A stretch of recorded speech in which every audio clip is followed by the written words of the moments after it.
Assalamualaikum warahmatullahi wabarakatuh. Perkenalkan, nama saya Gini. Saya dari Prodi Sistem Informasi kelas C. Di sini saya akan membahas mengenai mata kuliah keamanan informasi. Di sini saya akan menjelaskan kembali mengenai materi yang telah disampaikan pada mata kuliah keamanan sistem informasi. Yang pertama ada prinsip dasar keamanan informasi atau yang disebut CIATRI. Yang kedua ada ancaman dan serangan cyber. Yang ketiga ada manajemen resiko keamanan informasi. Yang keempat ada kontrol akses dan manajemen identitas. Yang kelima ada dasar kriptografi dalam keamanan informasi. Di sini saya akan membahas terlebih dahulu mengenai prinsip dasar keamanan informasi atau yang disebut CIATRI. Berdasarkan hasil penelitian, konsep CIATRI, confidentiality, integrity, dan availability diketahui sangat penting dalam keamanan informasi dan data. Dengan kata lain, dengan adanya CIATRI dapat mencegah terjadinya kejahatan teknologi atau cybercrime. Nah, apa sih confidentiality itu? Confidentiality adalah upaya untuk mencegah terungkapnya suatu informasi yang bersifat rahasia atau sensitif. Berikut adalah mekanisme untuk pencegahan confidentiality. Yang pertama yaitu mengklasifikasikan data, yang kedua adalah mengenkripsikan data, dan yang ketiga adalah pemusnahan peralatan. Berikutnya adalah integrity.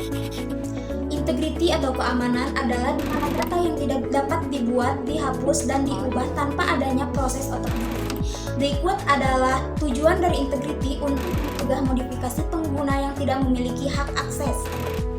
Availability itu adalah memastikan agar suatu informasi atau sumber daya itu tersedia ketika dibutuhkan. Materi yang kedua adalah ancaman dan serangan cyber. Menurut para ahli, ancaman cyber adalah aktivitas jahat yang membahayakan sistem atau data, sedangkan serangan cyber adalah serangan jahat yang dilakukan oleh pelaku di dunia nyata.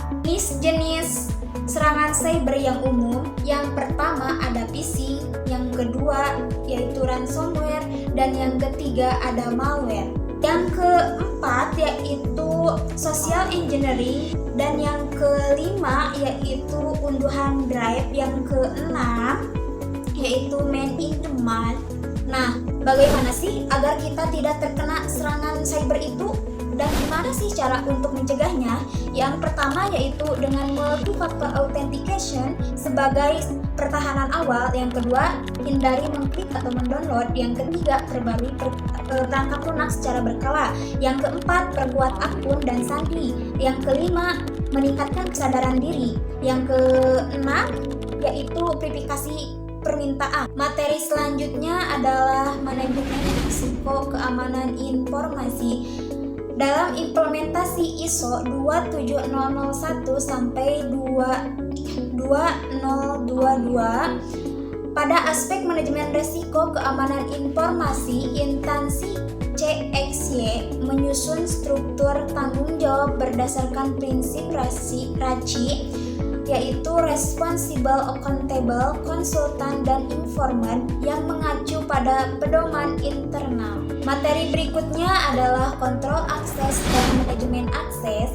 Kontrol akses dan manajemen identity atau yang disebut IAIM adalah bagian penting dari keamanan informasi yang bertanggung jawab memastikan bahwa hanya orang yang memiliki akses yang bisa masuk ke sistem tertentu.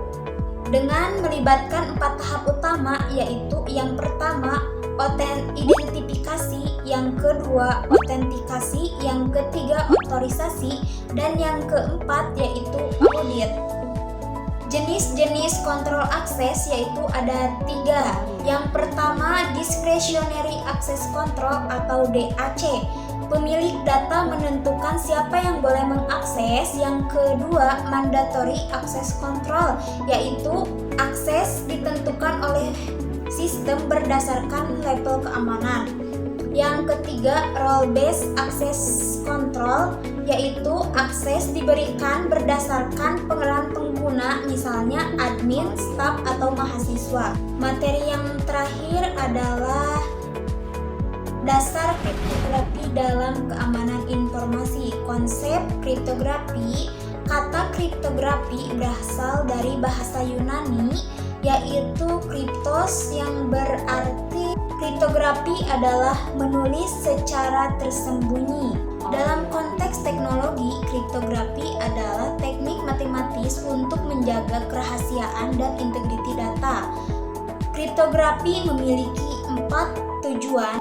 Yang pertama yaitu confidentiality, yang kedua integrity, yang ketiga autentikasi, dan yang keempat yaitu no repudiation. Kriptografi memiliki 2 jenis. Yang pertama yaitu simetris. Simetris hanya memiliki satu kunci yang sama, yaitu buat enkripsi dan deskripsi. Yang kedua ada asimetris. Asimetris memiliki 2 kunci yang berbeda, yaitu untuk public dan privat.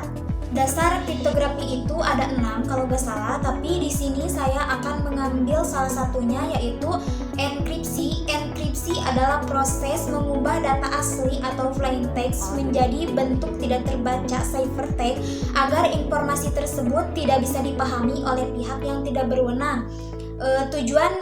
Tujuannya adalah untuk menjaga kerahasiaan atau confidentiality data saat disimpan atau dikirim melalui jaringan. Contohnya, ketika kita mau mengirim pesan melalui WhatsApp, pesan itu dienkripsi agar hanya pengirim dan penerima yang bisa membacanya. Mungkin cukup sekian presentasi atau pemaparan yang saya sampaikan. Mohon maaf bila banyak kesalahannya. Wabillahi taufiq wal hidayah. Wassalamualaikum warahmatullahi wabarakatuh.